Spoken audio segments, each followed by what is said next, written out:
У нас есть домашние заготовки, и мы знаем, что мы будем делать.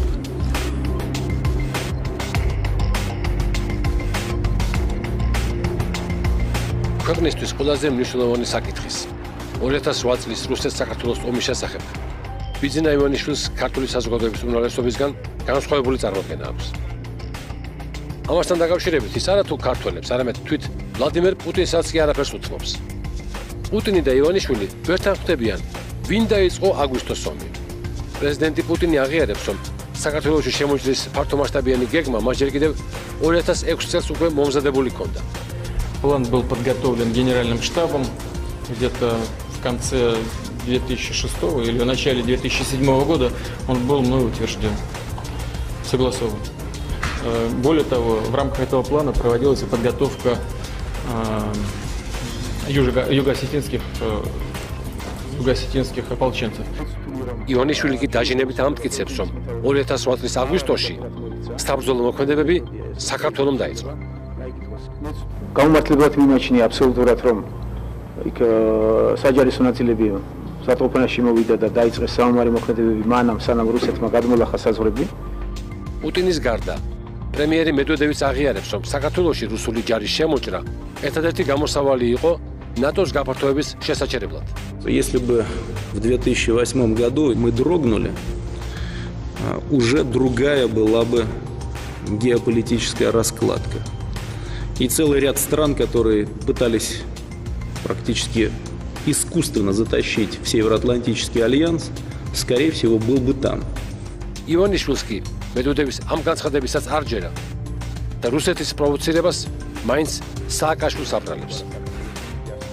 ვინ იტყუება, პუტინი თუ ივანიშვილი? მოდით თანმიმდევრობით მივყვეთ მოვლენებს. Да мы вообще не собираемся обезьянничать. ჩვენ არ დავიწყებთ მაიმუნობას. ჩვენ სულ სხვა საშინაო დავალება გვაქვს მომზადებული. 2008 წლის ზაფხულში რუსეთის სარგენიზო ჯარებმა ჯერ აფხაზეთის რკინიგზის სოხუმი უჩამჩირის მონაკვეთის აღდგენა დაიწყეს.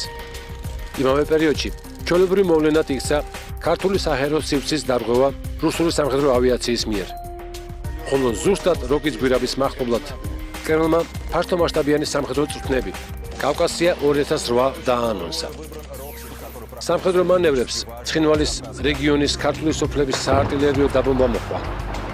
ეს უკვე კალაშნიკოვის უბრალო გასროლას აღარ გავდა. აგვისტოს დასაწყისიდან თბილისის მიერ კონტროლირებადი ტერიტორია თანდათან სასაკლაოს ემსგავსებოდა. 7 აგვისტოს დილიდან კი რუსულმა არმიამ სამხედრო და პოლიტიკური ამოცანების შესასრულებლად საქართველოში შეჭრის ბრძანება მიიღო.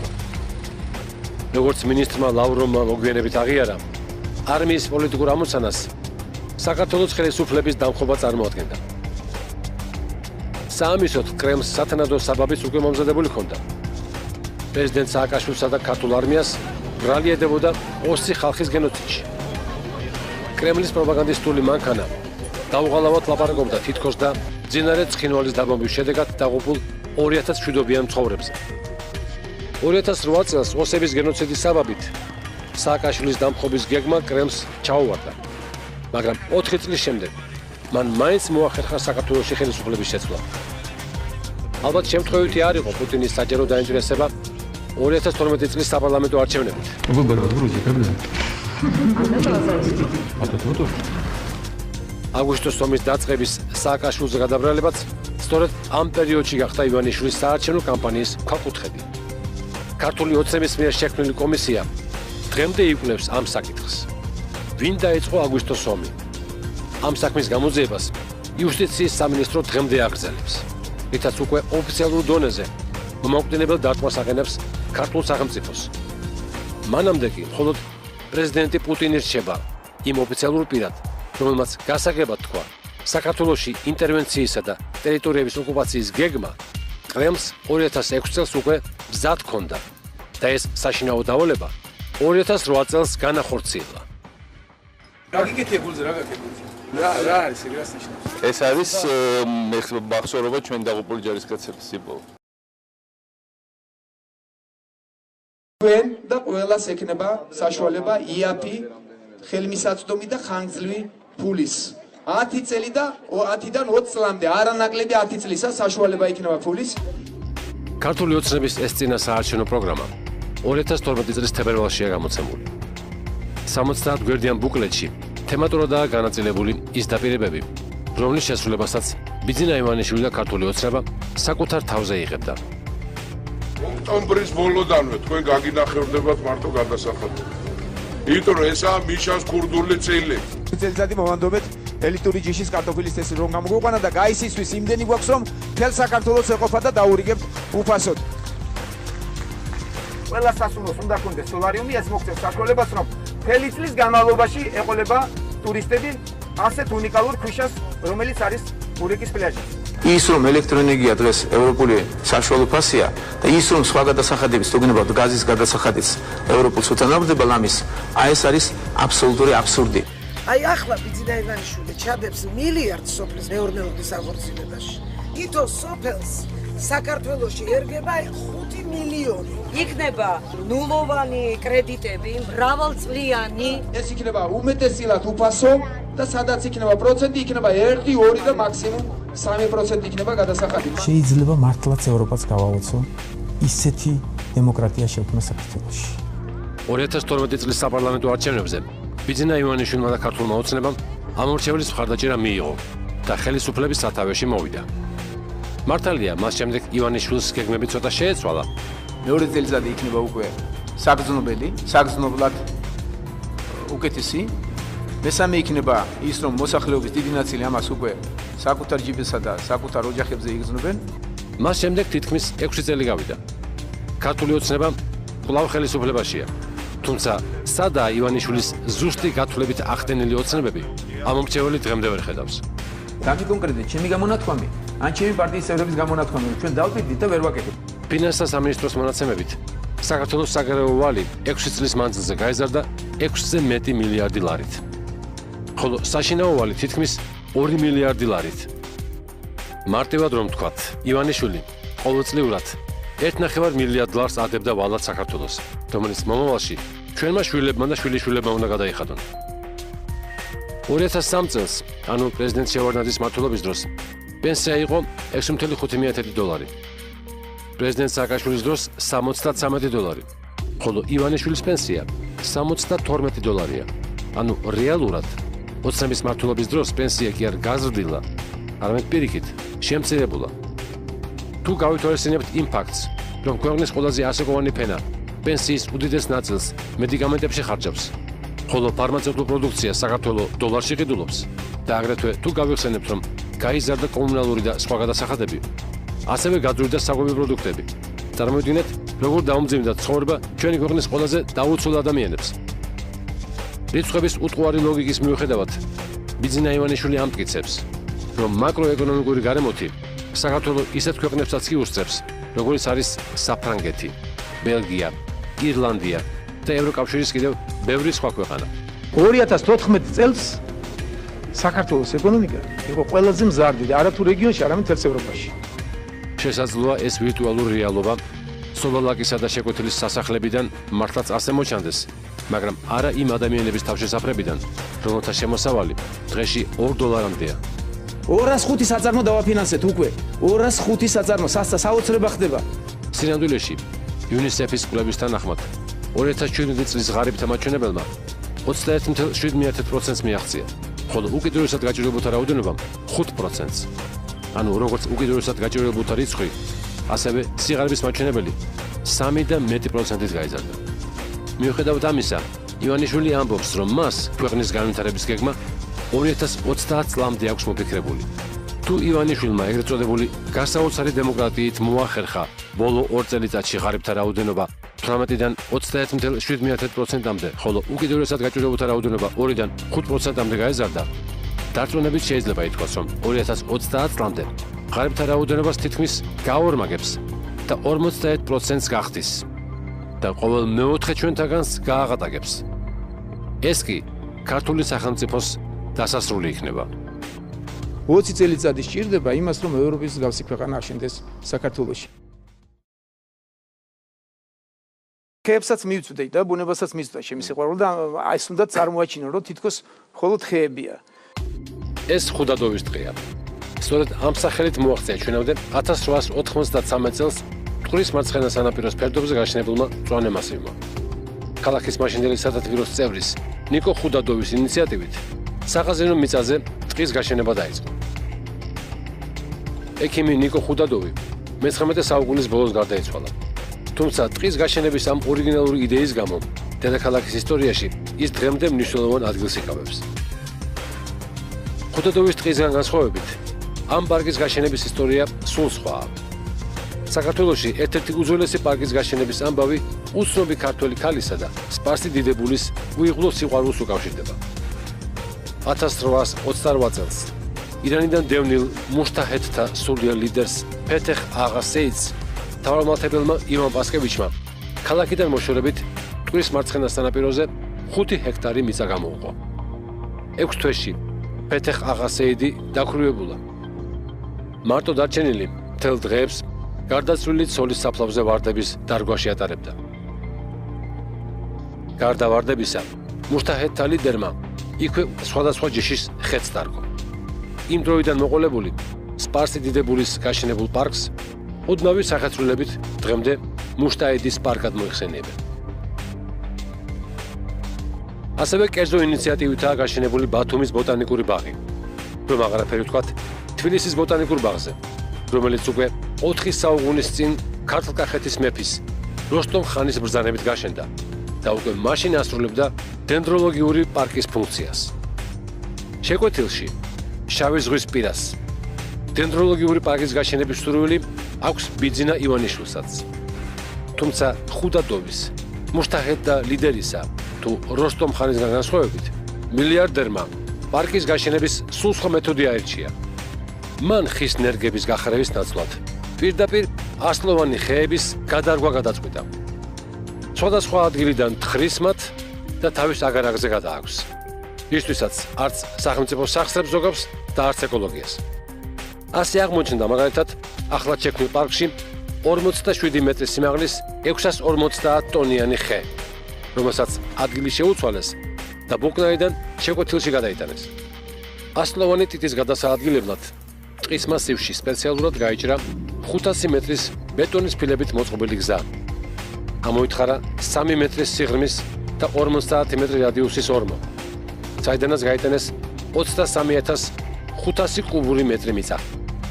ასევე ბეტონის ფილებით მოეწყო სპეციალური გზა ავტომაგისტრალიდან ზღვის სანაპირომდე. მხოლოდ ამის შემდეგ გახდა შესაძლებელი საცხოვრებელი კორპუსის სიმაღლის ხის ტრანსპორტირება. უკვე მესამე წელია გზებზე მოსიარულე თუ ზღვაში მოცურავე ტიტების, მაგნოლიების, ევკალიპტების თუ კიპაროსების გადაადგილება ჩვეულებრივ მოვლენად იქცა. ყველა მიცის, რომ ზღვაში მოცურავე ხეების ბოლო გაჩერება შეკვეთილი ბიძინა ივანიშვილის აგარაკია. მილიარდერი გიგანტური ხეებით გატაცების ჟინს იკმაყოფილებს. საკუთარ აგარაკზე მოწყობილ დენდროლოგიურ პარკში მორიგი ექსპონატი გადააქვს. გიგანტური ხეებით გატაცების გარდა ივანიშვილს ჩამოთვლილი დენდროპარკების ავტორებისგან ისიც განასხვავებს, რომ მათ არც ერთი ხე არ მოუთხრიათ. პირიქით, სხვადასხვა ჯიშის ნერგები ჩამოჰქონდათ მსოფლიოს სხვადასხვა კუთხიდან და ახალ სიცოცხლეს სცემდნენ საქართველოში. ყველა ეს კერძო ინიციატივა ქვეყნის საზოგადოების საკეთილდღეოდ იყო მიმართული. ივანიშვილის შემთხვევაში კი პირიქითაა. მილიარდერს ეს ხეებიც კი მხოლოდ თავისთვის უნდა. მხოლოდ ის უნდა დათქმეს მათი ხილვით და საზოგადოება ამ შემთხვევაშიც ნაკლებად აღელვებს. განსაკუთრებულად ხეები მიყვარს, განსაკუთრებულად ადამიანები მიყვარს. ყველაფერი თანმიმდევრულად და სწორედ მაგ დალაგებული. მე მგონი რომ ნორმალური ადამიანი ვარ. და კიდევ ერთი, ადამიანები, ვინც ჩვენთან გააშენა დენდროპარკები, ყველა უცხოელები იყვნენ და არც ერთი არ მოსწრებია საკუთარი ჩარაფიქრის სრულყოფილი სახით განხორციელებას. როგორც ჩანს, ივანიშვილს სურვილი აქვს ამ ხრივაც გამორჩეული იყოს და საკუთარი პარკი დასრულებული სახით სიცოცხლეში ვეიხილოს.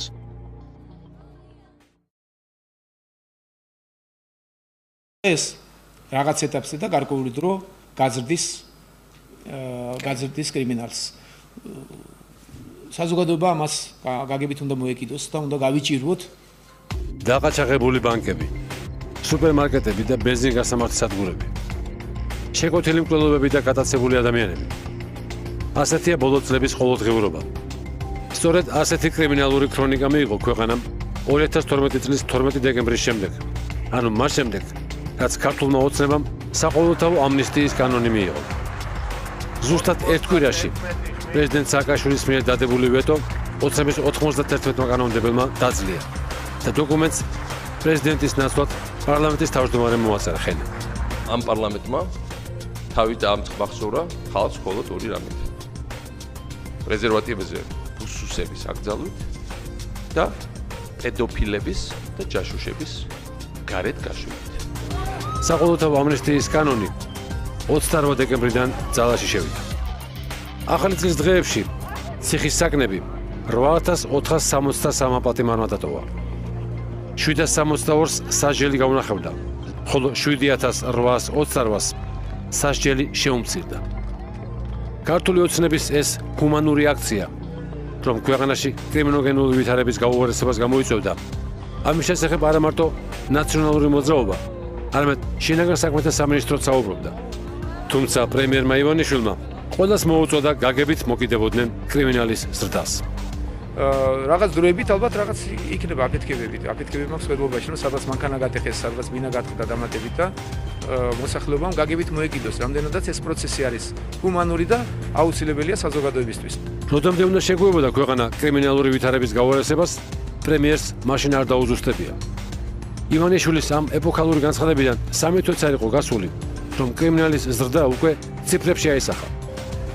2013 წლის იანვარში დანაშაულების რაოდენობამ 20.2%-ით, თებერვალში კი 15.7%-ით, ხოლო მარტში 24.7%-ით მოიმატა. ამის შემდეგ წლის ბოლომდე შინაგან საქმეთა სამინისტროს სტატისტიკა აღარ გაუსაჯაროებია. მოგვიანებით ხალხის მეოცნებერ რჩეულები მიხვდნენ შეცდომას და ახლა ყველაფერი მედიას დააბრალეს. ინტერესოა. ოჯახში რაღაც მოხდა ძალადობა და იქ რაღაც მოხდა და მეგობარი მოკლა თუ დაჭრა. ამის პრევენცია არის შეუძლებელი. მაგრამ ამის გაშუქება, ასე ვთქვათ, და ამის ტირაჟირება, რომ იმის დასამტკიცება თუ ქვეყანაში კრიმინალი გაიზარდა, იმაში რომ არის დიდი უსამართლობა. ამას მოყვა ბრალდებები ნაციონალური მოძრაობის მიმართ. თითქოს მისი წევრები შპრიცებს განგებყრიდნენ სადარბაზოებში. როდესაც ამგვარმა ნაბიჯმაც არ გაამართლა, შემდეგ თქვეს, რომ დანაშაული ყოველთვის ხდება და მოხდება.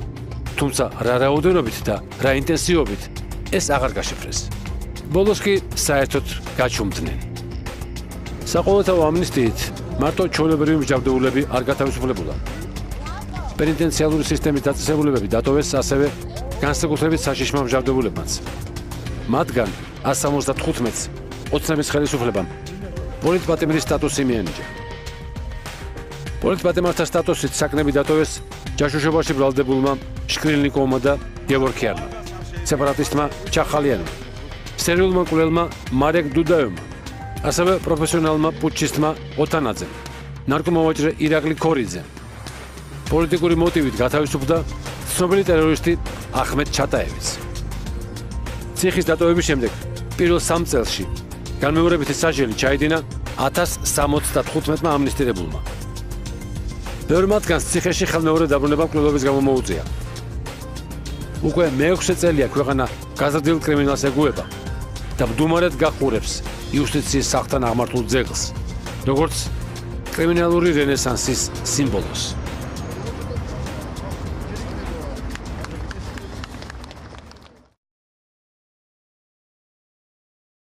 იქნება საშუალება იაფი და იოლი ფულის, იაფი და უფასო ფულისაც კი თუ გნებავთ, ეს იქნება 10 წლიანი და 20 წლიანი. ივანიშვილი მოსახლეობის გაღარიბებას არა საკუთარ პარტიას, არამედ კომერციულ ბანკებს აბრალებს. ქვეყნის მმართველი, რომელიც პოლიტიკური კარიერის დასაწყისში ამორჩეველს უფასო ფულს და ნულოვან კრედიტებს პირდებოდა, ახლა დარწმუნებულია, რომ ქვეყნის სიღატაკის მთავარი მიზეზი სწორედ ბანკები და საბანკო პროცენტებია. საქართველოს ბანკი და TBC ბანკი სოფლიოში პირველ ადგილზე არიან რენტაბილობის მხრივ. მაგრამ ამავდროულად ბანკებმა გადაჭამეს, ორმა ბანკმა გადაჭამა მთელი ქვეყანა, ხალხი ბანკის ვალებიდან ვეღარ ამოდის. ხსენებული ბანკების გარდა მომგებიანია ივანიშვილის პირადი ბანკი ქართულს. ამ ბანკის მოგებამ მარტო ერთ წელიწადში 1700% შეადგინა. ივანიშვილი საკუთარი ბანკის მოგებებზე არ საუბრობს, თუმცა ქართულმაც წარმატება სწორედ მოსახლეობის გაღატაკების პერიოდში მიაღწია და ის ქართული ოცნების ხელისუფლებაში მოსვლას უკავშირდება. ივანიშვილს საკუთარი ბანკის წარმატების მეტად ორიგინალური მეთოდი აქვს მოფიქრებული. სხვა კომერციული ბანკებისგან განსხვავებით, ქართულს მომხმარებლები არა ის გაღატაკებული ადამიანები არიან, რომელთა ბედითაც არის ივანიშვილი შეწუხებული. არამედ ის მაღალ ანაზღაურებადი სახელმწიფო ჩინოვნიკები, რომელთაც ხელფასს ხალხი უხდის. მე პატარა ტრიუკი გავაკეთე, სხვადასხვა ეს მოფიქრებული მქონდა და მეგონა თუ მარტივი გასაგები იყო, მაგრამ ძალიან ბევრი შემეკითხა და როგორც ჩანს ვერ გაი. ქვეყნის გაღარიბებაში მთავარი ეჭვმიტანილ ექსპრემიერს ქართულ ბანკიდან $200,000 ცეცხლი აქვს აღებული. ექს-მინისტრ სოზარ სუბარს $180,000.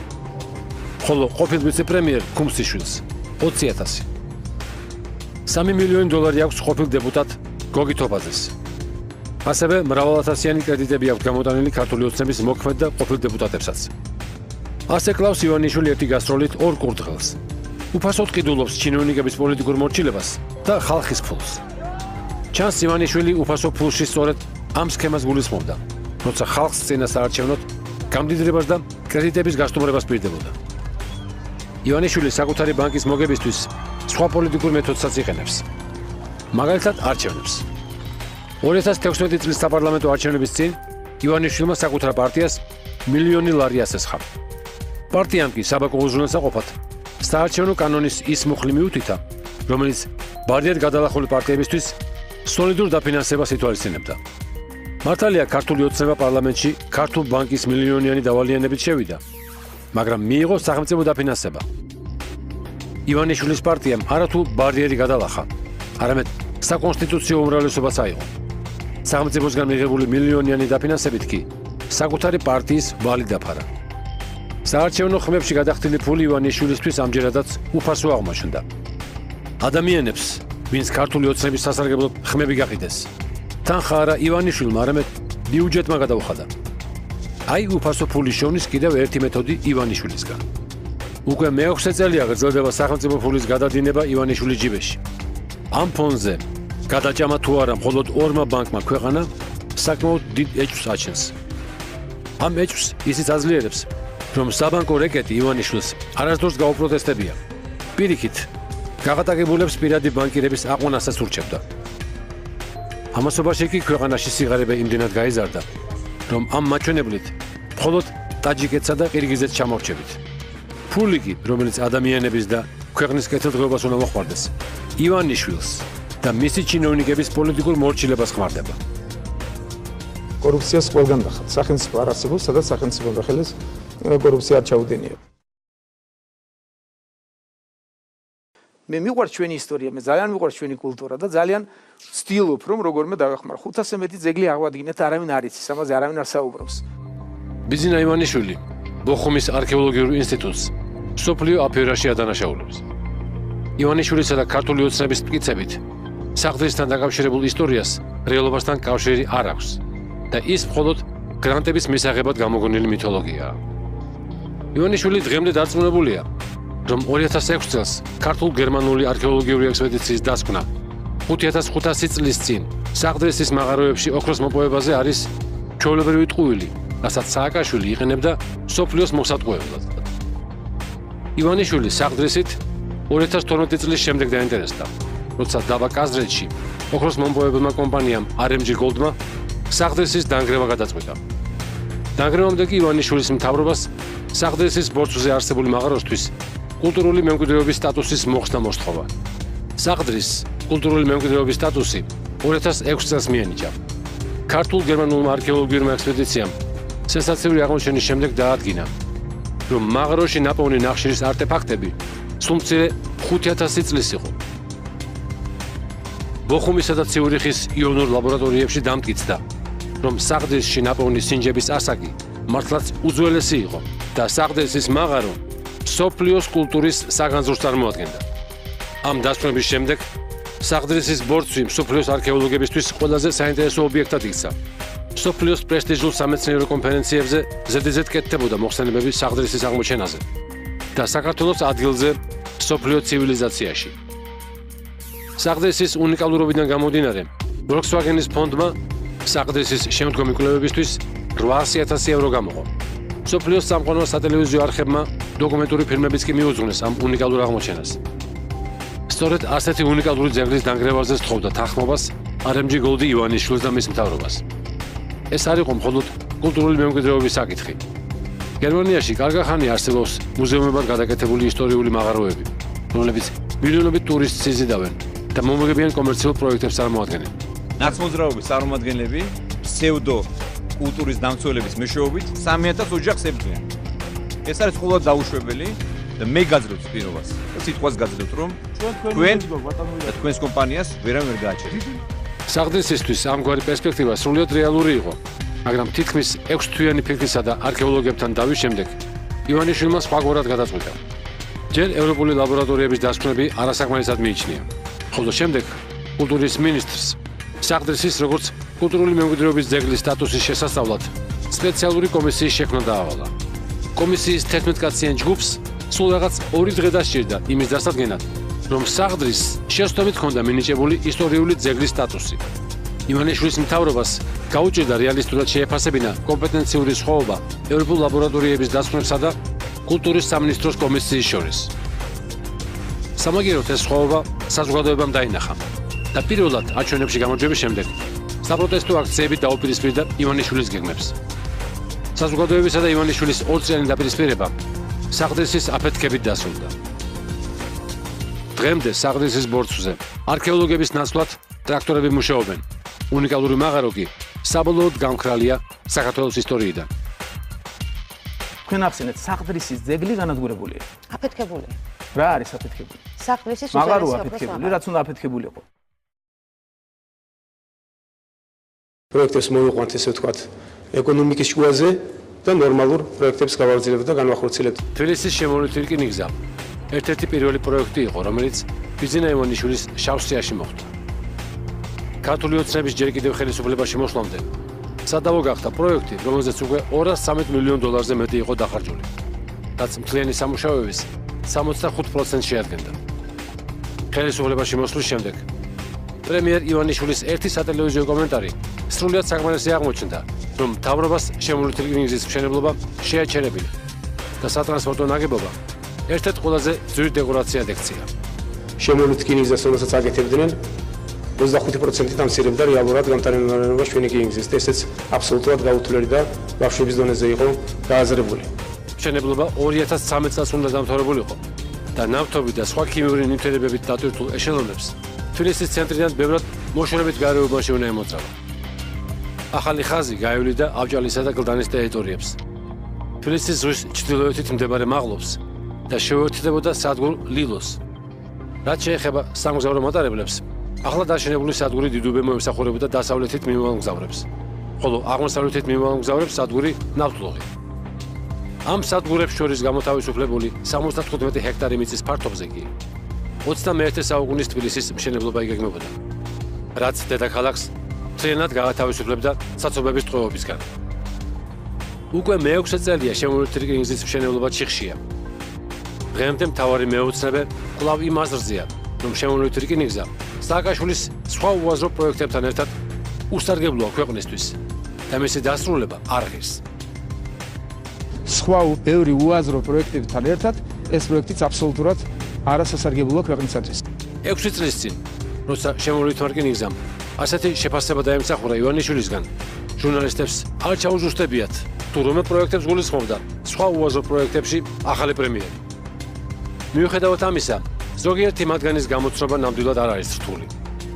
მაგალითად, რიყეზე მუსიკალური თეატრისა და საგამოფენო ცენტრის პროექტი. დოქებად ცნობილმა შენობებმა შემოვლითი რკინიგზის ბედი გაიზიარეს. ივანიშვილმა ეს პროექტიც შეაჩერა და უკვე დახარჯული 98 მილიონი ლარი იქვე მიმავალ მტკვარს გაატანა. მართალია ხელისუფლებაში მოსვლამდე ამ მომრჩეველს ორივე დოქის დანგრევის პირობას აძლევდა, თუმცა მას შემდეგ, რაც რიყის დოქები მსოფლიოს 10 საუკეთესო ნაგებობაში მოხვდა, ივანიშვილმა დოქების დანგრევა რატომღაც გადაიფიქრა. დასანგრევ ნაგებობათა სიაში იყო შესული საფეხმავლო ხიდიც მტკვარზე. ქართული არქიტექტორების რჩევით წაკისებული ივანიშვილი უმტკიცებდა თბილისელებს, რომ ვიღაც იტალიელი არქიტექტორის დაგეგმარებული შუშის ხიდი უვარგესი იყო. ამახინჯებდა ქალაქს და დასანგრევი იყო. მე საკუთარი ხარჯებით ვფიქრობ, რომ ეს სიმახინჯე, ეს არის აბსოლუტური სიმახინჯე, თუ რომ არქიტექტურაში არსებობდეს 100 კანონი 100-ს არ ყოფს, არც ერთ კანონს არ ექვემდებარება. საბედნიეროდ ხელისუფლებაში მოსვლის შემდეგ ივანიშვილმა დაპირება ვერ შეასრულა. შესაძლოა ამის მიზეზი ის იყო, რომ მშვიდობის ხიდი 2013 წელს სოფლიოს საუკეთესო ნაგებობათა ათეულში დაასახელეს. სააკაშვილის ეგრეთ წოდებულ უაზრო და უსარგებლო პროექტების ჩამონათვალში შევიდა ასევე ვერის ხეობის ავტომაგისტრალიც. ამ ეგრეთ წოდებულ უაზრო პროექტს 13 ივნისის წყალდიდობის შემდეგ ივანიშვილმა კიდევ ერთი კვალიფიკაცია მიანიჭა დანაშაულებრივი. იმ დღეებში ოცნების ხელისუფლება თავგამოდებით ცდილობდა წყალდიდობის შედეგები ისევ სააკაშვილისთვის გადაებრალებინა. ამ მიზნით ახალი გზის გაუქმებაზეც კი წამოიწყეს საუბარი. თუმცა მას შემდეგ რაც ყველასთვის აშკარა გახდა, რომ ასეთი გადაწყვეტილება ნახევარი თბილისის სატრანსპორტო კოლაფს გამოიწვევდა, ოცნების ხელისუფლება იძულებული გახდა ახალი გზა არათუ გაეუქმებინა, არამედ სასწრაფოდ აღედგინა. დროთა განმავლობაში ოცნების ხელისუფლება იძულებული გახდა თბილისის შემოვლითი რიგინგზის მიმართაც შეეცვალა პოზიცია. გადაწყვეტილება მივიღეთ, რომ გაგრძელდეს კონტრაქტორთან პროექტი 2016 წლამდე და გადამუშავდეს პროექტი იმ სახით, რომელი სახითაც მისი ეკონომიკური მაჩვენებლები იქნება გაცილებით უფრო მიღებიანი. არც ეს პროექტი აღმოჩნდა მთლად უაზრო, როგორც ეს ივანიშვილს 6 წლის წინ ეგონა. ოცნების მთავრობას შემოვლითი რკინიგზაზე სამუშაოები წელს უნდა განეახლებინა და ამით როგორმე უნდა აენაზღაურებინა 5 წლიანი ჩამორჩენა. გაფლანგული დროის მიუხედავად, ივანიშვილის მთავრობისთვის დღემდე სადაოდ რჩება, რაჯობია ნავთობით დატვირთულმა შემადგენლობებმა ქალაქის ცენტრში იაროს თუ ქალაქიდან მოშორებით. თითქოს შემოვლითი რკინიგზის გვირაბის ბოლოს სინათლე გამოჩნდა, მაგრამ როგორც ჩანს, ეს სინათლე არც ბიძინა ივანიშვილს სჭირდება და არც ქართულ ოცნებას.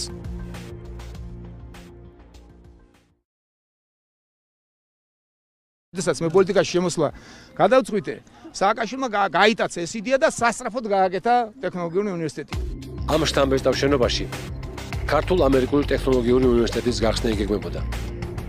უნივერსიტეტი სტუდენტთა პირველ ნაკადს უკვე 2013 წლიდან დაელოდებოდა.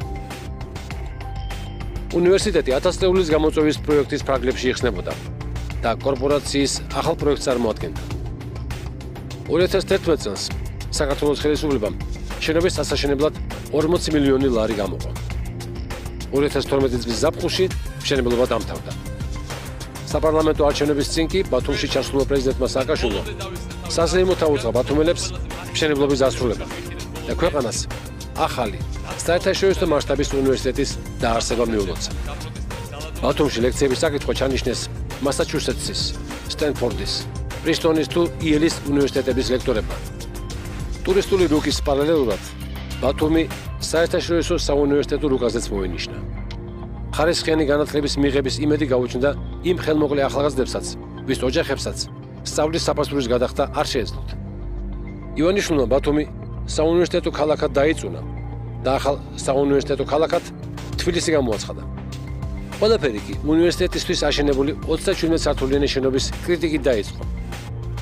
პრემიერმა ივანიშვილმა პრეზიდენტი სააკაშვილი საუნივერსიტეტო იდეის მოპარვაში დაადანაშაულა. მილიარდერმა სატელევიზიო ინტერვიუში თბილისის იპოდრომის შეძენის ისტორია გაიხსენა და ამ ტერიტორიაზე საკუთარი ხარჯებით საუნივერსიტეტო ქალაქის გაშენების საჯარო პირობა დადო. ამ ინტერვიუს შემდეგ ბათუმი საბოლოოდ ამოიშალა საუნივერსიტეტო ქალაქების სიიდან. ერთადერთი ოპერატიულობა, რაც ქართული ოცნების ხელისუფლებამ გამოიჩინა, ეს ბათუმის ტექნოლოგიური უნივერსიტეტის შენობის სასწრაფო წესით გაყიდვა აღმოჩნდა. შენობა მიზერულ ფასში გაყიდა და ქვეყნის განათლებაზე ზრუნვაც ამ ელექტრონული ტენდერით დაასრულა. ქართული ოცნების ხელისუფლებას განათლება და ტექნოლოგიური უნივერსიტეტი 2016 წელს საპარლამენტო არჩევნების წინ გაახსენდა. დასავლეთ საქართველოში ხელისუფლების დაბალი რეიტინგის გამო ქუთაისი განათლების ახალ ცენტრად და საუნივერსიტეტო ქალაქად გამოაცხადა. უნივერსიტეტის მთავარი პროფილი ტექნოლოგიური და ტექნიკური მეცნიერებები იქნება. არჩევნების მოგების შემდეგ ქუთაისში ტექნოლოგიური უნივერსიტეტის მშენებლობისა და ქუთაისის როგორც რეგიონული საგანმანათლებლო ცენტრის განვითარების შესახებ ყოველგვარი საუბარი, რა თქმა უნდა, შეწყდა. მთავრობამ ივანიშვილის დაანონსებულ ქუთაისის ტექნოლოგიურ უნივერსიტეტს არაკომერციული იურიდიული პირის სტატუსი მიანიჭა და არარსებული უნივერსიტეტი ქაღალდზე დააფუძნა. განათლების სამინისტრომ კი ქაღალდზე არსებულ უნივერსიტეტს ბიუჯეტიდან 1.118.000 ლარი გამოუყო სამკაციანი რექტორატის შესანახად. საუნივერსიტეტო კამპუსების ადგილას ჯერჯერობით მხოლოდ ჭაობებია და იქიდან ბაყაყების ყიყინი ისმის. როგორც ჩანს, განათლების სამინისტრომ ამ ბაყაყებს დაუნიშნა რექტორი და დაუმტკიცა აკადემიური პროგრამა.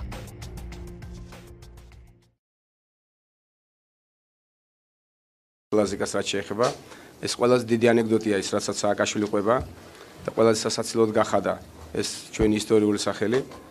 ზუსტად 7 წლის წინ ზუგდიდში ახალი ინფრასტრუქტურული, ტურისტული და სპორტული პროექტების წარდგენისას მიხეილ სააკაშვილმა საპორტო ქალაქ ლაზიკის მშენებლობაც დააანონსა. ღრმაწყლიანი სანაპირო კანიონის გამო ლაზიკის პორტი ერთადერთი იქნებოდა სტამბოლის პორტის შემდეგ, რომელიც პანამაქსის ტიპის ტანკერებს მოიმსახურებოდა. უკვე სექტემბერში პრეზიდენტმა ქალაქ ლაზიკის ადმინისტრაციული ცენტრი გახსნა. გარდა ადმინისტრაციული შენობის გახსნისა, პარლამენტმა ლაზიკის მშენებლობასთან დაკავშირებით საკონსტიტუციო ცვლილებებიც მიიღო, რითაც ქალაქს და პორტს განსაკუთრებული სტატუსი დაუკანონდა. წინასწარი გათვლით, 85 ჰექტარზე გაშენებული საზღვაო პორტი 3 წელიწადში უნდა დასრულებულიყო და პირველი სატვირთო გემიც ლაზიკის პორტს 2015 წელს უნდა მიეღო. შედარებით გრძელვადიანი იყო ქალაქ ლაზიკის მშენებლობის გეგმა და ის მთლიანად პორტის განვითარებასთან იყო მიბმული.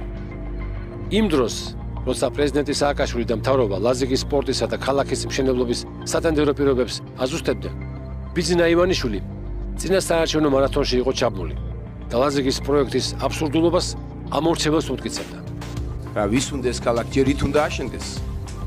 მე რატო უნდა აშენდეს ამ ჭაობზე? ივანიშვილის მტკიცებით, ლაზიკის პროექტი პრეზიდენტ სააკაშვილის მორიგი საარჩევნო ტრიუკი იყო და რეალობასთან საერთო არაფერი ჰქონდა. ლაზიკის პროექტს ივანიშვილის საპარლამენტო არჩევნებში გამოჯების შემდეგაც მიუბრუნდა. ამ პროექტის გაგრძელებას, რომ ქართული ოცნება აღარ აპირებდა, ივანიშვილმა ჟურნალისტებს პირველსაბед პრესკონფერენციაზე უთხრა. საუკუნის მშენებლობის პერსპექტივასაც ამ პრესკონფერენციაზე დაესვა წერტილი. ლაზიკის დევნის ორწლიანი კამპანია ივანიშვილმა საკმაოდ უცნაურად დაასრულა. ქართულმა ოცნებამ ლაზიკის პროექტის კრიტიკა ჯერ შეარბილა, ხოლო 2014 წლის აგვისტოში აგრესიული რიტორიკა პროექტის სახელწოდებასთან ერთად მთლიანად შეცვალა. ლაზიკა ანაკლიით ჩაანაცვლა და პორტის პროექტზე ოფიციალური კონკურსი გამოაცხადა. არა ლაზიკა, არამედ იქ არის ანაკლიის პორტი, რომელსაც ექსპერტების მოსაზრებით აქვს ძალიან დიდი პოტენციალი. გავაკეთოთ და თუ გინდა ლაზიკას უნდა არქონენ და არქონ ნიუ-ჭორვილა, ესეც არ მაქვს პრობლემა. სახელს შეცვლილი პროექტით ივანიშვილის დაინტერესება მიწისმეტად დაგვიანებული აღმოჩნდა. პორტისა და ქალაქის მშენებლობის შეჩერება საქართველოს საკმაოდ ძვირი დაუჯდა. ავღანეთიდან წამოსულმა სამხედრო ტვირთებმა, რომელსაც საქართველოზე უნდა გაევლო, ჩვენ ქვეყანას გვერდი ეუარა. საქართველომ ფაქტობრივად უარი თქვა ეკონომიკის გაორმაგებაზე და ზედმეტ შემოსავლებზე. პოტენციური სამუშაო ადგილები დაკარგა სამეგრელოს, გურიასა და იმერეთში ცხოვრებმა 10,000-ობით ადამიანმა. ლაზიკის პროექტის შეჩერებით ივანიშვილმა მართალია პირადი ბოღმა დაეკმაყოფილა, მაგრამ დიდი ზიანი მიაყენა ქვეყანას. ლაზიკის სახელშეცვლილმა პროექტმა ივანიშვილის მთავრობის უკვე მეორე პრემიერი შეიწირა. ახალი პრემიერი პორტის მშენებლობის ადგილას ჯერ არ ჩასულა. მას არც კაფსულა ჩაუდია და არც ჩირაღდანი აუნთია. ვინ იქნება პორტის მორიგი მსხვერპლი ჯერ უცნობია. თუმცა სანამ ამ კითხვას პასუხი გაეცემა, ლაზიკა ანაკლიის შემაერთებელ ბულვარზე ევლად დარჩენილი პალმები უკვე მე-6 წელია მდუმარედ გახურებენ ზღვასა და ჰორიზონტზე ჩამოვალ მზეს.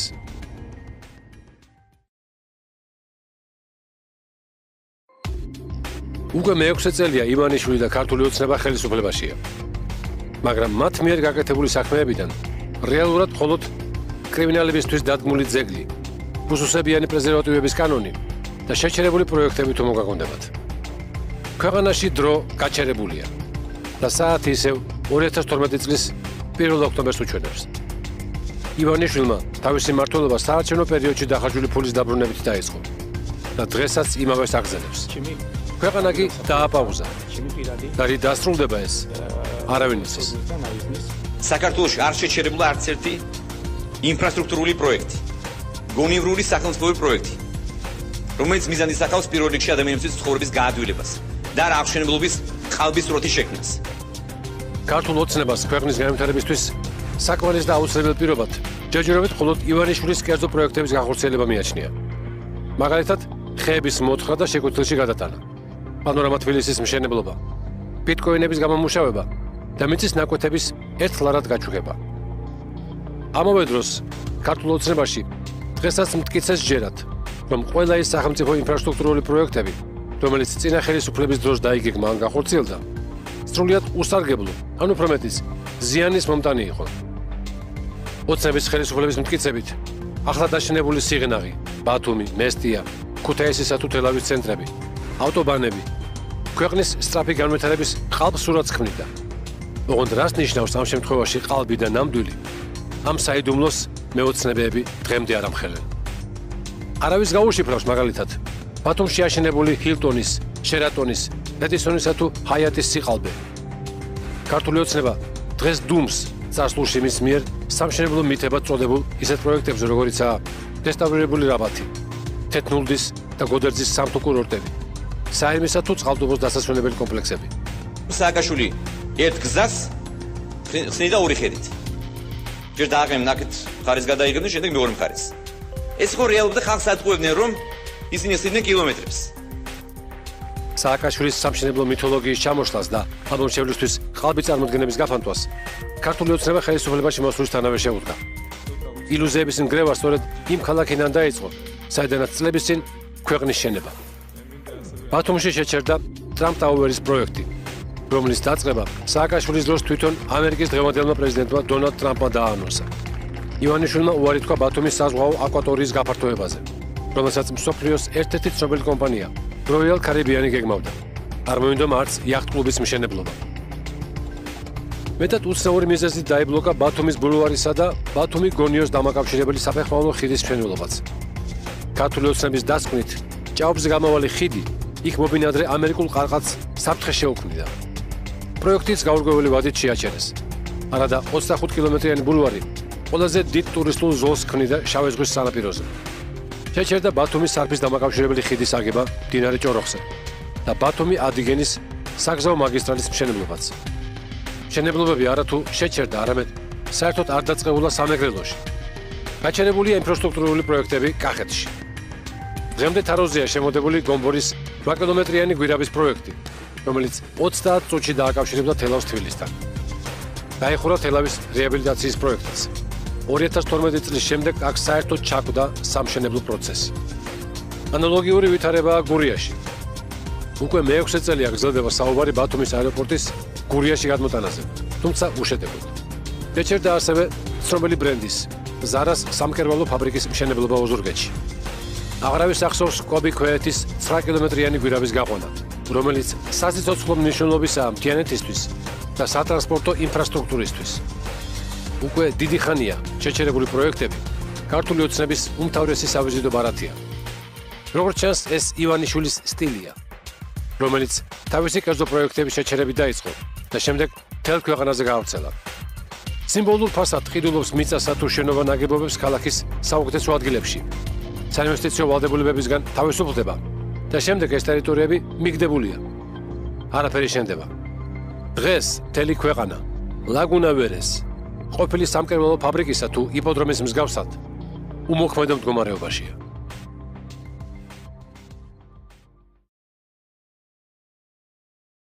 შეიძლება მართლაც ევროპაც გავაოცო ისეთი დემოკრატია შექმნა საქართველოში. ვაჟახშავად დამოყოლებული ჩვენ მოცნებობდით ევროპასთან გაერთიანებას. როცა შენს თვალწინ იჭრება ასლოვანი ხეები, რომლებსაც სტიქიამაც ვერაფერი დააკლო, იჭრება, რომ მე ერთმა კაცმა შეთითხნილი კედლების ფონი დეკორაციად გამოიყენოს, არ შეიძლება არ მოგინდეს ამ კაცის შეჩერება. გაუმართლებლად მიმაჩნია აბსოლუტურად, რომ იქ საჯარისო ნაწილები სატყოპანაში მოვიდა და დაიწყეს საომარი მოქმედებები მანამ, სანამ რუსეთმა გადმოლახა საზღვრები, გაურკვეველი ბანდფორმირებები ისვიდნენ, არავით არის ასეული არ მოხდარა, ერთ-ერთი ნავთობწნის შევარდა ერთ-ერთ სახლში მახსოვს და იქ რაღაც კედელი დააზიანა, არც ერთი ადამიანი არ გარდაცვლილა. ჩვენ ძალიან სწრაფად გავანახებთ ყველაზე ცოტა გაზის ფასს. ასევია ელექტროენერგია. იქნება საშუალება იაფი და იული ფულის. იაფი და უფასო ფულისაც კი თუ გნებავთ, ეს იქნება 10 წლიანი და 20 წლიანი ესეთი დონის გადასახადები რაც საქართველოში არსებობს, ხვალიდანვე შეიძლება ამის განახევრება. თუ გინებავთ ელექტროენერგია საქართველოს აქვს ძალიან იაფი, ჩვენ ძალიან ბევრი ჰიდროელექტროსადგური გვაქვს და იქიდან იაფათი წარმოება ელექტროენერგია. გაზ ჩვენ ძალიან დიდი რაოდენობის გაზი გვეკუთვნის უფასოდ, რამდენადაც ეს ტრუბა გადის ჩვენს ტერიტორიაზე. რაც განსაკუთრებით მნიშვნელოვანია, ჩვენ დავადგენთ საარსებო მინიმუმის ახალ ზღვარს. ცხადი ეს ზღვარი აღარ იქნება დამამცირებელი. პენსია არ იქნება იმაზე ნაკლები, ვიდრე საარსებო მინიმუმია. ქუთაისში დავაფუძნეთ საუნივერსიტეტო ქალაქს. ზუგდიდის ეკონომიკაში ჩავდებთ უახლოეს მომავალში 100 მილიონ ლარს. უახლოეს მომავალში. რუსთავის შესაძლოა გახდეს პროფესიული განათლების ცენტრი. ყველა სასულოს უნდა კონდეს სოლარიუმი, ეს მოგცემს საშუალებას, რომ მთელი წლის განმავლობაში ეყოლება ტურისტები ასეთ უნიკალურ ქვიშას, რომელიც არის ურიკის პლაჟიც. რამდენიმე წლის განმავლობაში, არა ნაკლებ 3 წლის განმავლობაში მეკბიდებით, თქვენ გეკნებათ უფასოდ დახნა, მოთესვა, მოვლა, მოყვანა, მიღება და შეიძლება მისის ბაზრამდე მიტანაც მომსახურებაში წელიწადი მოვანდობეთ ელიტური ჯიშის კარტოფილის წესი რომ გამოგვიყვანა და გაისისთვის იმდენი გვაქვს რომ მთელ საქართველოს ეყოფა და დაურიგებთ უფასოდ. მშენებლობა საქართველოში გაცილებით უფრო მასშტაბური გახდება და გაცილებით მეტი ადამიანი დასაქმდება. მაგრამ ეს არ იქნება ისეთი სამუშაო ადგილები, რომლებიც არჩევნების წინ იქმნება და არჩევნების დამთავრებისთანავე უხდება. ჩვენ გვპირდებით, ჩვენი გუნდი გვპირდებით, რომ ჩვენ ისეთ საძირკველს ჩავყრით, ისეთ ისტორიულ გზით წავიყვანთ ქვეყანას, რომ თვეობით იგრძნობს თითოეული ოჯახი, როგორ რეალურად აღორძინდება ეკონომიკა, როგორ რეალურად გაჩნდება დამატებითი სამუშაო ადგილები და რამდენიმე წლის განმავლობაში ჩვენ მოვახერხებთ და დავასაქმეთ საქართველოს თითოეულ მოსახლეს. რუსეთთანაც დავამყარებ ურთიერთობას და ნატოშიც რეალურად შევალ. მეორე წელიწადი იქნება უკვე საგრძნობელი, საგრძნობლად უკეთესი. მესამე იქნება ის, რომ მოსახლეობის დიდი ნაწილი ამას უკვე საკუთარ ჯიბესა და საკუთარ ოჯახებზე იგრძნობენ. ეს რაღაც ეტაპზე და გარკვეული დრო გაძრდის კრიმინალს.